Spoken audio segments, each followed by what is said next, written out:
All right, so this week, I want to try to look at the song as a story, or as the stories of the song. And as I said last week, the Song of Songs is, studying it is like playing whack-a-mole.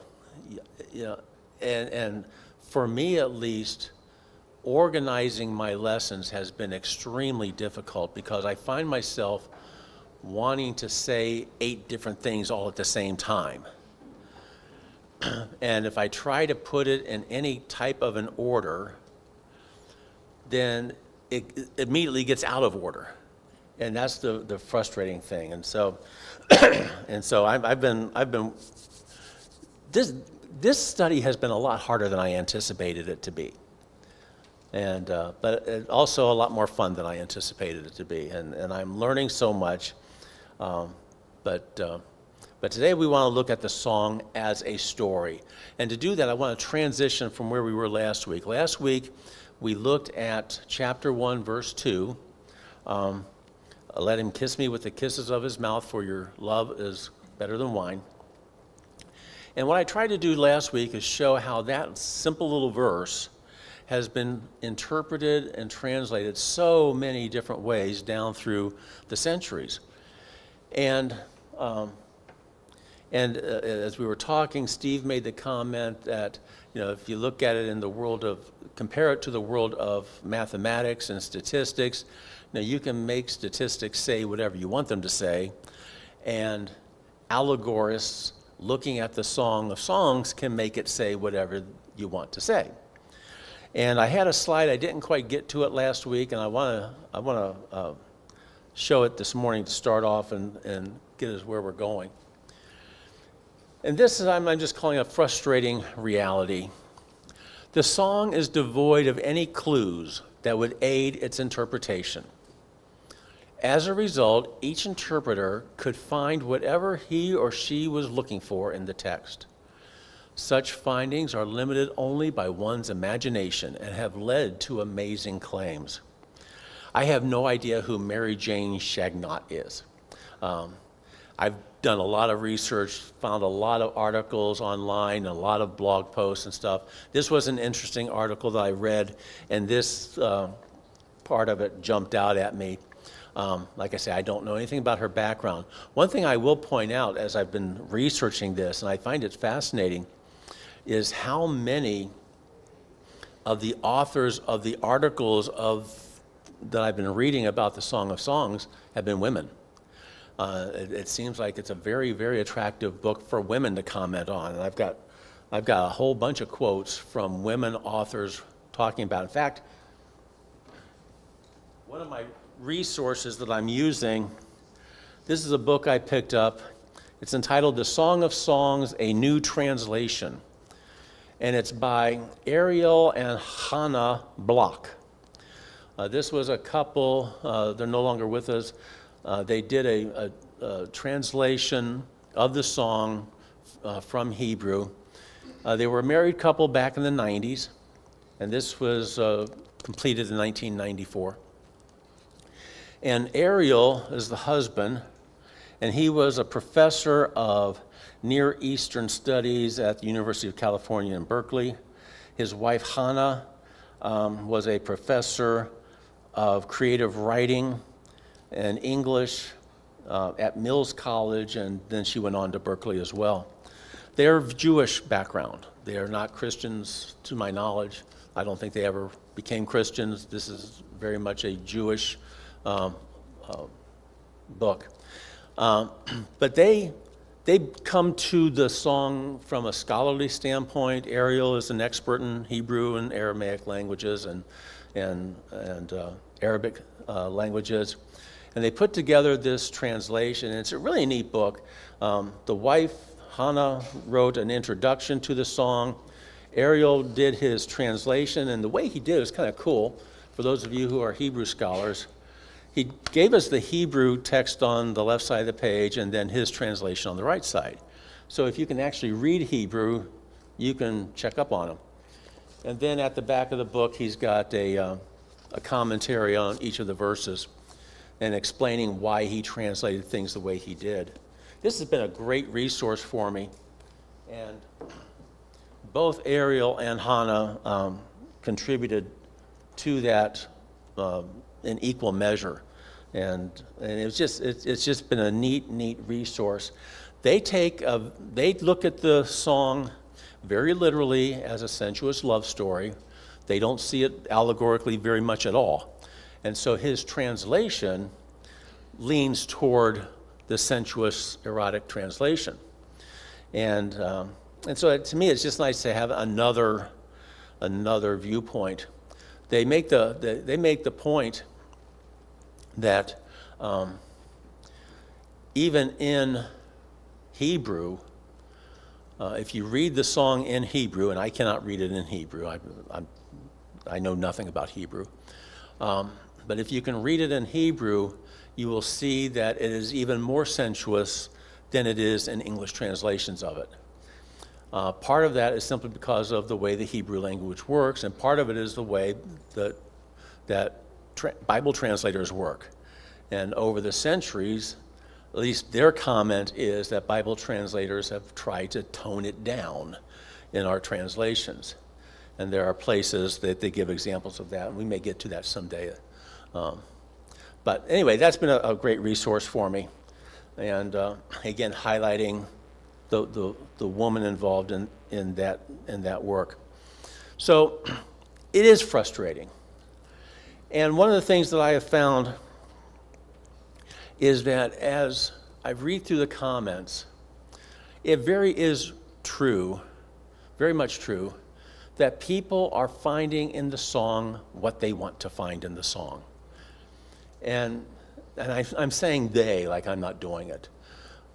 We find in the song what we want to find in the song. I have not found anybody, including myself, who will say, this is what I think the Song of Songs says, and I don't like it.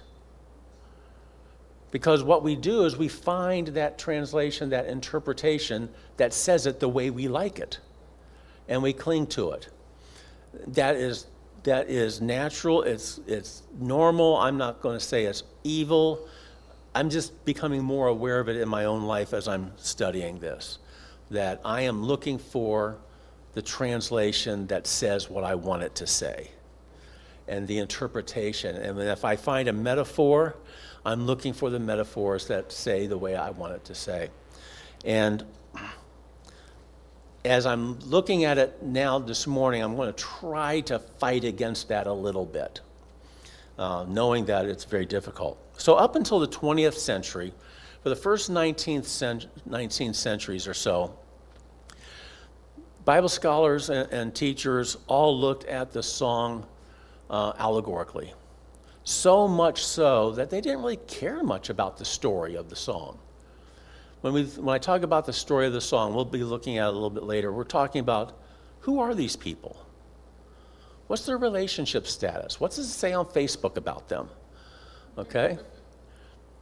And what's happening in this song? Okay, are they dating? Are they engaged? Are they betrothed? Are they married? What's happening? Okay, what's happening when the woman tells her lover, turn, be like a gazelle on the mountains? What's that all about? There's a story here to some extent. And what kind of story is it? For the first 19 centuries, nobody seemed to care about that, at least not much. They cared about how it allegorized God's love for his people. And I'm not against that. I think it does allegorize God's love for his people. But I think it helps to understand the story in order to see the allegory. And that's something that I saw in the Expositor's Bible Commentary. This was a commentary done, as you can see, at the end of the 19th century. And right about this time, that the focus of the song started to shift. Scholars started seeing it less allegorically and more literally. This is a sensuous love song about two human beings. And the Expositor's Commentary sees it very much that way. And they have a whole lot of arguments as to why they're looking at it that way. But here's what they said, and I think there's some truth to this. As I've read through the commentaries, and Expositors is no different, I find myself reading through a commentary and saying, yeah, that makes sense, that makes sense, that makes sense. And then I'll get to a sentence that they'll say, and I think, why in the world did you say that? That just makes no sense at all. And I'm finding that with every commentary. Every translation, I'm finding something I don't like about it. Every commentary, I'm finding something I don't like about it. And the Expositors is no different. But the Expositors says this: it cannot be denied that if only to lead up to the metaphorical significance of the words employed, those words must be approached through their primary physical meanings. In other words, what this writer is trying to get us to do is, even if we're looking at the song allegorically, we have to do it through the story that the song gives us, because the allegory is in the song. And let me compare it, if I can, to another clearly biblical allegory, the book of Hosea. With Hosea, we have Hosea. There's a story in Hosea. God tells Hosea, go and marry an adulterous woman, who represents Israel. Hosea represents God. And so Hosea goes off, marries Gomer, and they start having children, and then Gomer wanders off, does her thing, and God tells Hosea, go after her, go get her. All of this is allegorical because in chapter 2 of Hosea, God tells us it's allegorical. He says, I am God, and Israel has been faithless to me, and I am going to woo her, and I am going to pursue her, and I'm going to bring her back. I am going to betroth her to myself. And these, in chapter 2 of Hosea, are all of God's words about Israel. And it's very clear from the text. But this makes sense because of the story of Hosea and Gomer. Well, I think it's the same way with the Song of Songs. The more we understand or are able to grasp a story in the Song of Songs, the better we're able to grasp an allegory. I've seen some translations and some interpreters give very metaphorical meanings to a verse here, verse there, but I'm asking myself, how's this fit into the story that's going on? And that's where I often struggle. So, all of this to say, and to raise the question for us all this morning, what kind of story is this? What kind of book is this? What type of literature is this? What are we looking at in the Song of Songs? And I realize if you haven't read it for a while, that's maybe an off-the-wall question for you. But let me just throw it out there. Those of you who have read it and spent some time in it, what kind of story is this? What are we looking at?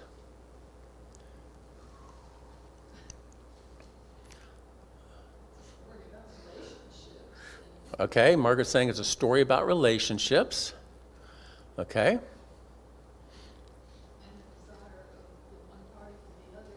Desire of one party for another. Okay. All right. Let me just throw up on the slide just a few ideas that I have read in the commentaries and the literature. When I say what kind of story is it, I guess I'm not asking the question right. Is it in fact a story? Let me ask you that. Is it a story that starts in chapter 1 and goes through chapter 8 with a beginning, a middle, and an end? Okay, I'm getting a husband and wife over here who are disagreeing with each other. Okay? And that's okay. That's okay. We're all going to disagree with each other. As I said on the first lesson, at some point in time in this series, I'm going to say something to disappoint all y'all if I haven't already. And so, is this a story that starts at the beginning and ends at the end? Is it something else? There are a lot of scholars out there who view this simply as a collection of disconnected poems. there was one scholar, Abraham Ibn Ezra, Jewish guy from the 11th century, 11th and 12th centuries. Abraham Ibn Ezra. So he's a Jewish guy, he's a Hebrew, he can probably read Hebrew better than I could. Because I can't even decipher the letters, okay? I can at least understand Greek letters. I cannot even understand Hebrew letters. That's how bad my Hebrew knowledge is. But Abraham, when he looked at the title of the Song of Songs, every scholar I have ever read says the Song of Songs means this is the best song of all songs. It is the highest of all songs. It is the greatest of all songs. But back in the 12th century, Abraham took a different view. He said that the title, Song of Songs, simply means it's a song of a collection of a bunch of other songs. So he sees it as a collection of songs. They're not connected necessarily. They're not necessarily the same people in each song. One commentary made the comment that it looks like love songs that might have been sung at a wedding, a Jewish wedding. Keep in mind, as we'll see later on, either today or next week, Jewish weddings were very elaborate affairs. The wedding itself was fairly simple, but then you had a week-long wedding reception. And parties and parties and parties and parties. And the idea is that during this week-long celebration, you would have all kinds of songs being sung. And one thought is that the songs within the song would have been sung at some point in time during the wedding celebration. When we finally get to chapter 4, that's a whole long chapter of basically the man praising the wife's or the woman's beauty. And that the scholars seem to be in some agreement that that is what is known as a wasf, W-A-S-F. And that was basically a recital of the woman's beauty by the groom at a wedding. And so that's what that appears to be. And so you've got this sense that for some folks, this is a collection of just disconnected poems that may or may not be have anything to do with each other. And Abraham Ibn Ezra was in that camp. I can't tell you he's right or wrong, you know, and I don't know that anybody can, but there's that camp. Then there are those who would see this basically as a historical drama. There's a cohesive story here being told, and it's about real people in history. Okay, and then the question becomes, who are these real people? And that we'll get to that in the next slide or so. And then there are those who say this might be a fictional drama with fictional characters. It's a love fantasy. It's a Hallmark movie. Okay, it's an ancient Hebrew version of a Hallmark movie, okay, with fictitious characters. And then there are those who say, yeah, it's dramatic in form, but it doesn't have the clarity that you would want for a cohesive story. Okay, those of you creative writers out there, what are the elements of a story? What do we need in a story to make a good story? Characters, you need a hero, you need a crisis, you need a resolution. Okay, you need characters, okay, and you need character development. You need something to tell us about the characters, okay? George MacDonald, his books, he did a lot of character development in the early chapters, and you'd read a whole chapter of him just droning on about this person. And I remember just thinking, oh, George, just get to the story. And I would be so bored with his character development. I hate to speak negatively of George. He's my hero. You need a hero. You need somebody who's going to win the day. You need a crisis. You need a setting. Where does it take place? You need a plot. What's happening? You need a conflict. You need a theme. You need all this stuff. And there are scholars who look at the song and say, where is all this stuff? Where is all this stuff? We don't have a situation where the characters are really fully developed. In a second, I'm going to advocate that we don't even know who these people are. And the plot, we're just sort of dropped into the middle of the story. Let him kiss me with the kisses of his mouth. I mean, at least in a Hallmark movie, they come out of the coffee shop and run into each other, their eyes lock, and that's when they meet and fall in love, okay? In every Hallmark movie. Here we don't have them meeting. We're dropped right into the middle of their relationship. As the Bible Project guys say in their video, the story seems to go, it comes back, it loops around, it does this, it does that, and it's weaving all over the place. If I were a creative writing professor, I wouldn't give this a good grade for creative writing because it doesn't have the elements of a good story. And so we struggle with that. So let me have some fun doing my own little analogy.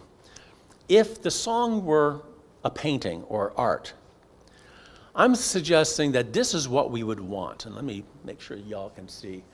This is what we want in a story. I like this picture. Now this is a picture depicting the Song of Songs.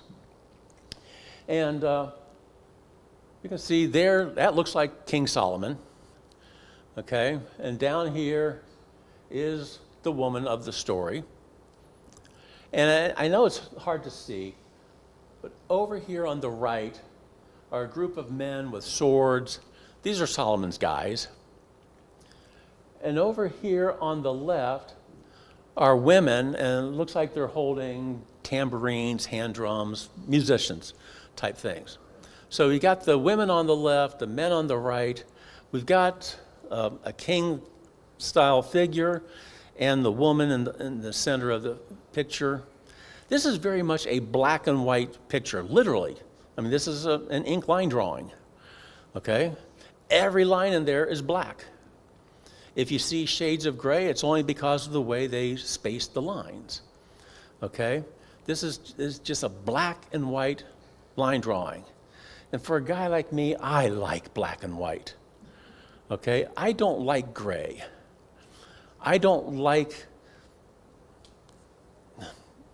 uncertainty, okay? This is the song that we want. This is what we want to get out of the Song of Songs. This is what we fight for as we're reading it, and we're trying to figure out, okay, what's going on in this song, okay? Who's saying what? I mean, in the original Hebrew, we don't even know who's talking. And we're trying to figure out who's saying what, who are they saying it to, what are they saying, and all that. Yeah, Ron, help me. It's kind of weird because each of them are looking away from each other.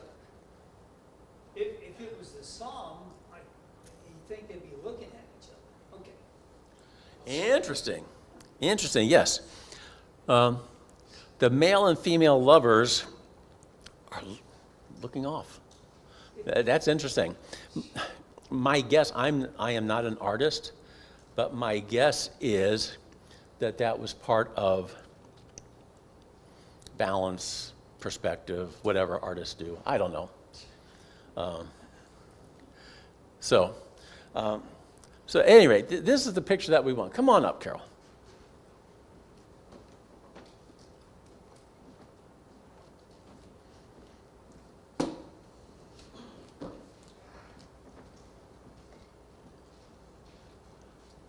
But Here's the picture we get in the song. This is what we get. In the Song of Songs, we get a verbal sense of French Impressionism. What do y'all see in that picture? Smears. A tree trunk falling in the forest. Okay, Allison's far enough back, maybe she can see something, or maybe she already knows what the picture is. Okay, well then, you're not allowed to answer. I'm sorry? Yeah, it looks overgrown. It's, okay, this is a painting by the French Impressionist Claude Monet, and it is entitled The Japanese Bridge. Oh, yeah. You see it now? Okay. And yes, Allison is right. I'll tell you what, I mean, standing up here and looking at back in there, it's so much more clear. It's the distance. I've never seen it from this distance before. But the closer you get, the less you see. Okay, here is the bridge itself. And Kelsey's right, you got a bunch of overgrown trees and stuff. These may actually be pillars on the bridge. The Japanese bridge has a cover. Some of them have cover. They have a tall rail. I don't know. A little bit of a rapid waterfall there over the river and things going on over here. With a painting like this, this isn't clear. It smudges, okay? This is what the Song of Songs is like as we read it.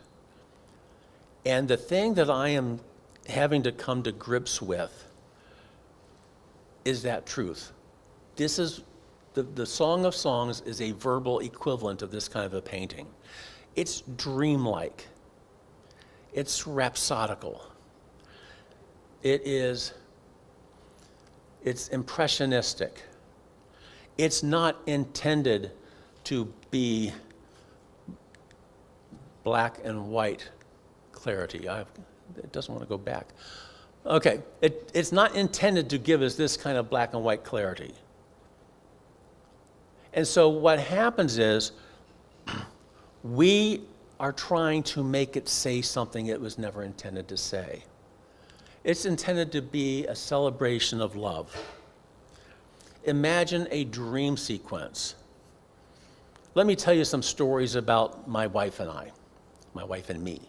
Let me tell you some stories about my wife and me. Okay? And I'm just going to just ramble. Okay? Picture a young, loving couple walking hand in hand in Barberton, Ohio, little suburb of Akron. There's a department store there. It's about 15, 20 miles away from where Carol actually lived, in Kent, Ohio. And so, we're walking along, and we go into this department store called Marshall's. Wonderful little department store. I don't even know if it's still there. Wonderful department store in Barberton, Ohio. And we go there for a specific purpose, because they've got the lace that Carol needs to make her wedding dress. Carol made her own wedding dress. And we're looking for lace. We looked all over Summit County, Ohio. And we go into Marshall's. And as we get into Marshall's, we're looking through it, and they've got it. She sees it. She finds it. We're happy. We're singing. We're whistling. We're jumping for joy. And we walk out of the door of Marshall's and immediately walk into the Triple Crown restaurant. And we're at the Triple Crown restaurant, which is in Monroe Falls, Ohio, 15 miles away from where Marshall's is. And we're sitting there and we're eating a nice, wonderful dinner. And we're just sharing and talking. And after dinner, we walk through the door of Triple Crown restaurant, and we immediately walk into a racquetball court on Kent State campus. And you're all giving me strange looks, Because what I'm describing is a dream. Okay, not a real dream that I had, but I'm giving you a description of highlights of our relationship. And I've just picked 3 instances, totally at random and totally out of order. The fact is, we played racquetball very early in our relationship. We went to the Triple Crown restaurant somewhere in the middle, and Marshall's was, later, right before we got married.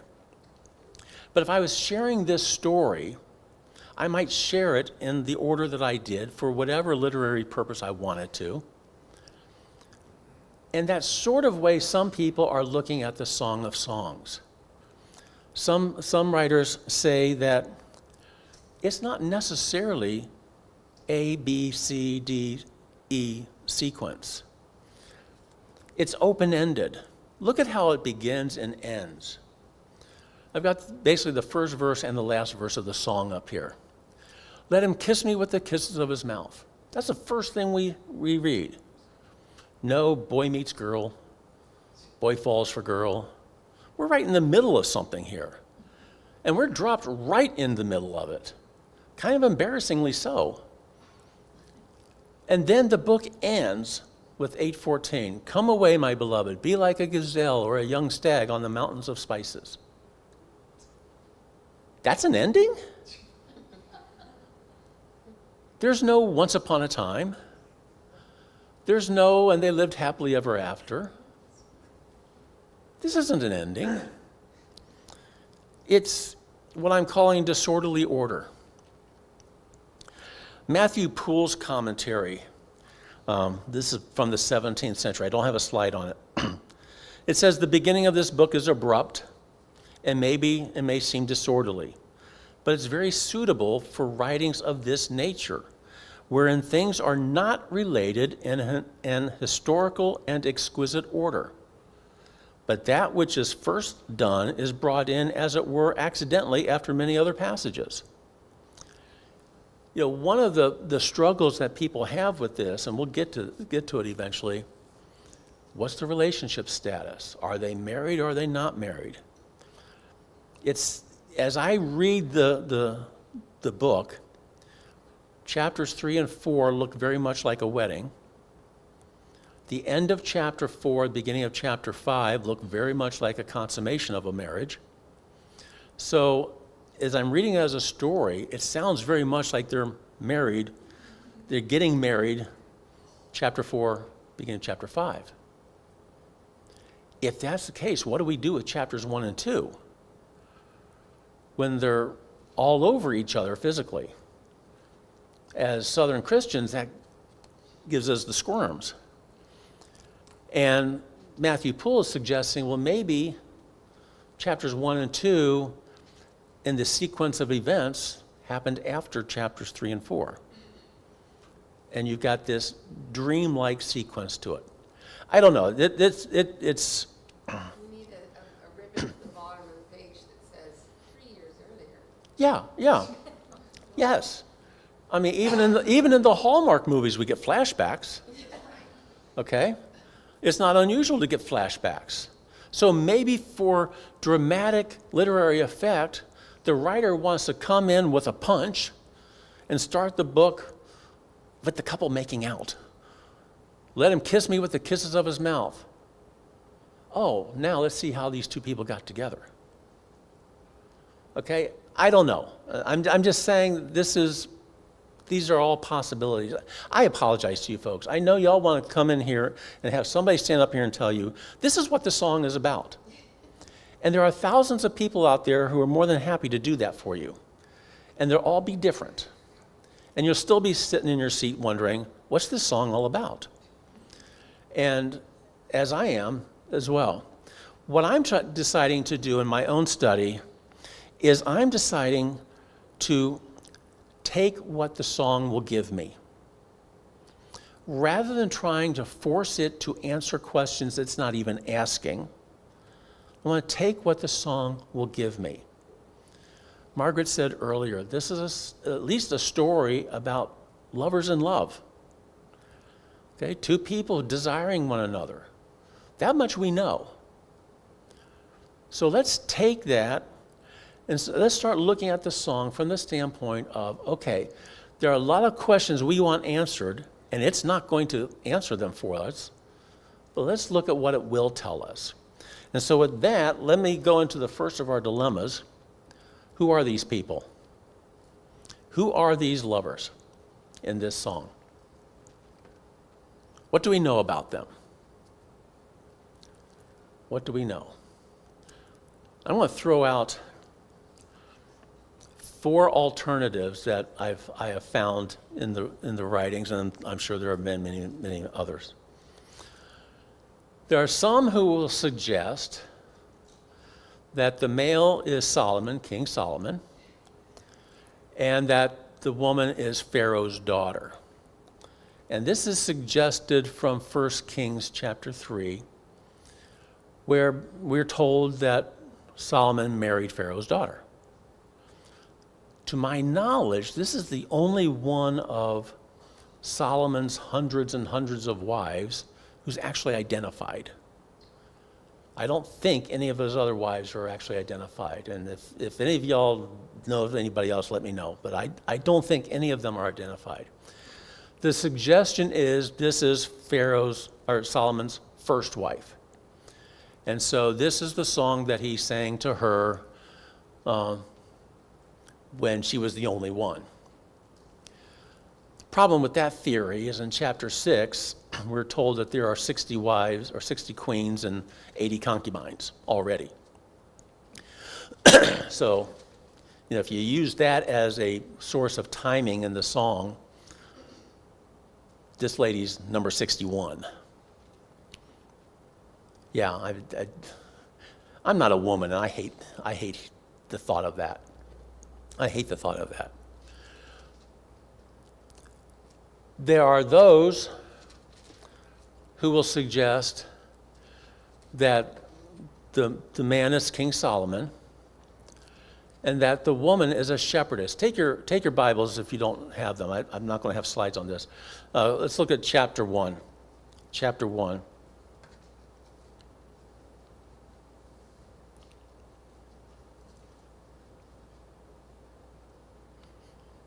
And we'll look at verses 4 through 6. 4 through 6. Draw me after you. Let us make haste. The king has brought me into his chambers. We will exult and rejoice in you. We will extol your love more than wine. Rightly do they love you. I am black and beautiful, O daughters of Jerusalem, like the tents of Kedar, like the curtains of Solomon. Do not gaze at me because I am dark, because the sun has gazed on me. My mother's sons were angry with me. They made me keeper of the vineyards, but my own vineyard I have not kept. I'll just read verse 7 as well.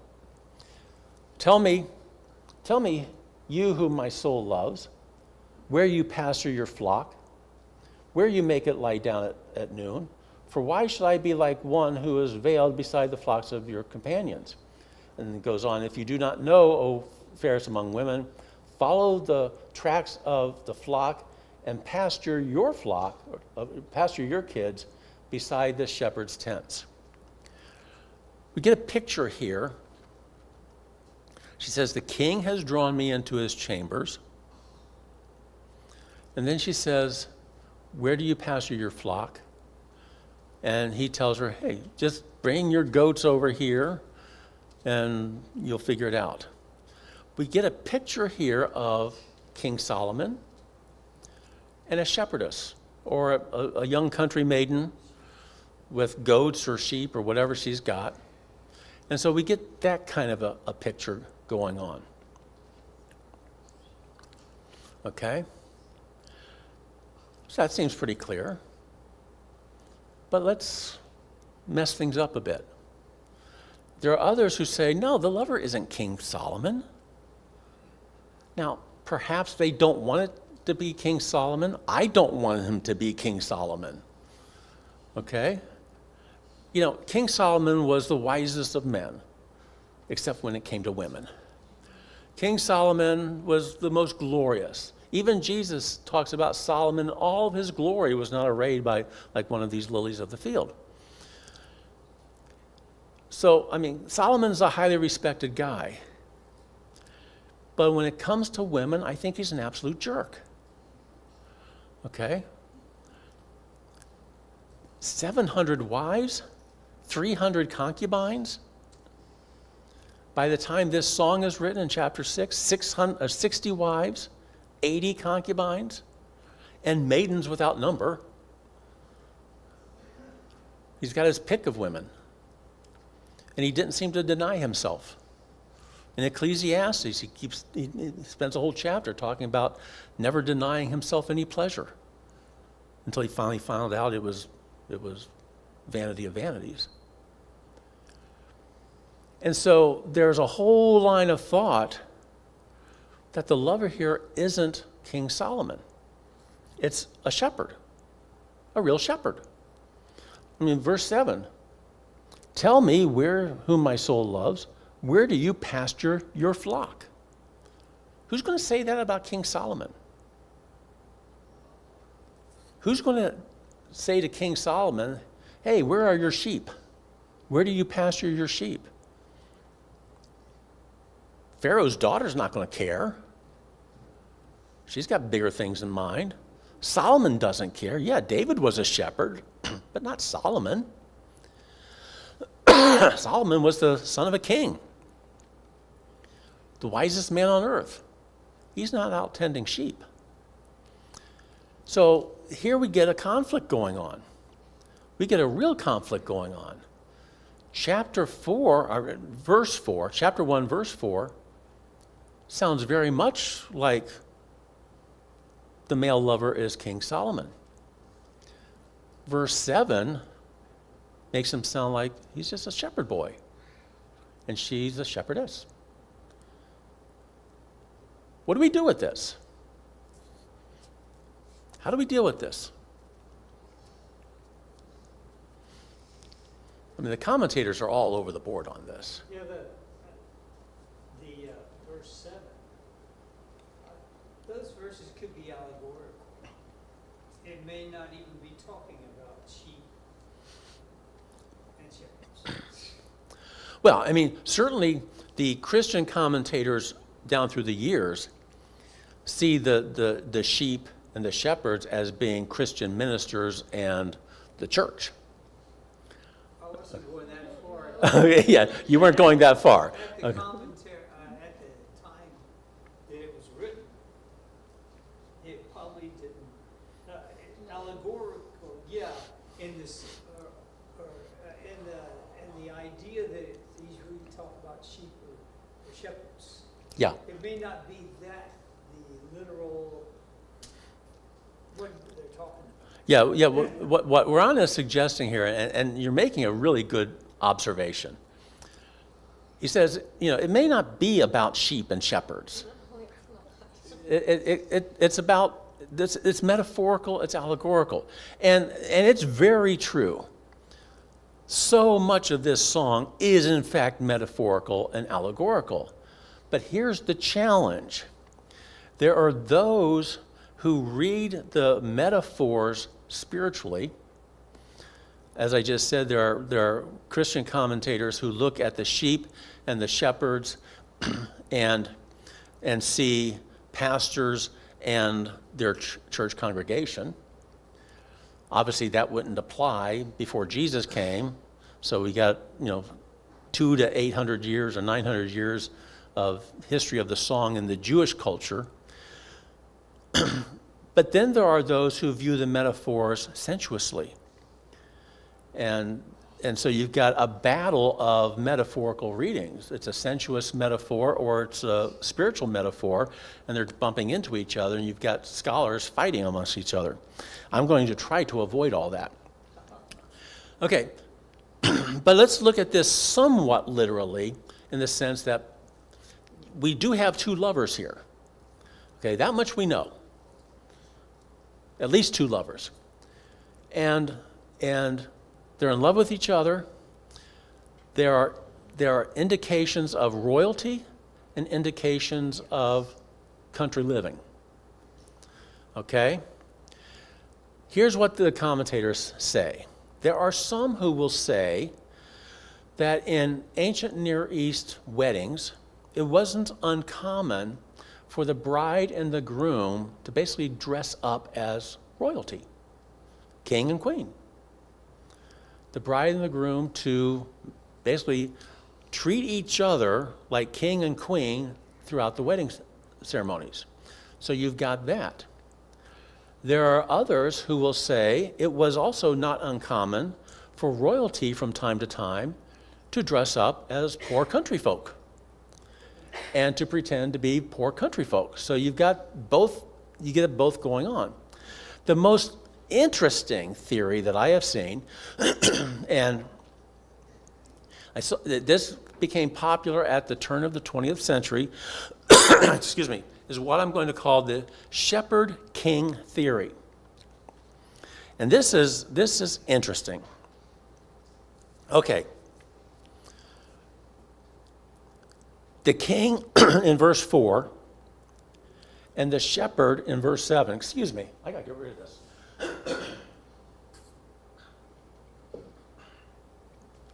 The king in verse 4 and the shepherd in verse 7 are two different people. Yeah. Uh-oh. Okay. This is sort of hallmarky as well. So what you've got is the woman who is a shepherdess, a poor country maiden, and deeply in love with her shepherd. Two young people deeply in love. Okay? Solomon wants her for his harem. Look at verse 4. And here I want to get some different translations. Verse 4. In mine, I'm looking at the New Revised Standard Version. It says, "The king has brought me into his chambers." The king has brought me into his chambers. Do y'all have different language there? The second part of verse 4. Yeah, Josh. Mine says, beginning of verse 4 says, "Take me away with you, let us hurry. Let the king bring me." Let the king bring me into his chambers. Hebrew scholars are fighting it out over this one. Is the woman asking the king to take her into his chambers? Or is she saying, he has brought me into his chambers? There was a theory floated in the beginning of the 20th century, didn't go very far, but it's the shepherd king theory, where the idea is she is in love with a shepherd. So in the part of verse 4, "Draw me after you, let us make haste." This is the woman talking to her shepherd lover. And then in the dreamlike sequence saying, "But the king has taken me into his chambers," almost as if by force. And so now the idea is that King Solomon is pulling her away from the shepherd and trying to woo her. And then throughout the song, sometimes Solomon is praising her beauty. Sometimes, and usually, it's the shepherd praising her beauty. And she is being faithful to the shepherd. And that's the whole point of the song, according to this theory. That she, despite Solomon's opulence, despite his smooth ways with women, despite everything that he's got to offer, she is going to stay faithful to her poor shepherd who's got nothing. And so that's the whole point of the story, and according to this theory. In fact, go over to chapter 8. I'm going to pull a Ron on myself. Go over to chapter 8. And for this, if I can pull it up here, I'm going to need a different translation. So, chapter 8, and basically verses 11 and 12. Solomon had a vineyard at Baal-Hamon. He entrusted the vineyard to keepers. Each one was to bring for its fruit 1,000 pieces of silver. My vineyard, my very own, is for myself. You, O Solomon, may have the 1,000. This is thought to be the woman speaking. This doesn't sound like very loving talk between a woman and King Solomon. It almost sounds like she's saying, you got your money, you can keep your money, my vineyard is mine. When the song refers to the woman's vineyard, it's talking about her body. At least that's what most scholars will say. Metaphorically, this is a sensuous metaphor. Her vineyard is her body. When it says she has not kept her own vineyard, it's talking about she hasn't taken care of her own body, which is why she's dark and sunburnt and everything else. So she's got her vineyard. It's hers. Solomon can keep his money because she doesn't care about Solomon. She cares about her lover, which is why she ends the song, "Make haste, my beloved, and be like a gazelle or a young stag upon the mountains of spices." That doesn't sound like words you would say to a king. But it might be words that a young woman in love would say to her young shepherd lover. That's the shepherd-king theory. And like I say, it was promulgated at the beginning of the 20th century. It was poo-pooed by most scholars. I'm not advocating it, but here's what I am doing in my own reading. One of the things that I've been doing with the song, and I'm trying to keep it up, is just read through it.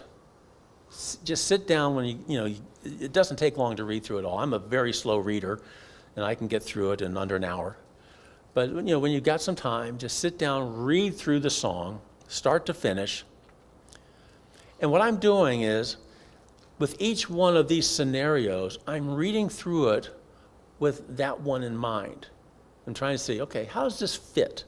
How does this make me feel? Okay, if this is Solomon and Pharaoh's daughter, how does it all fit together?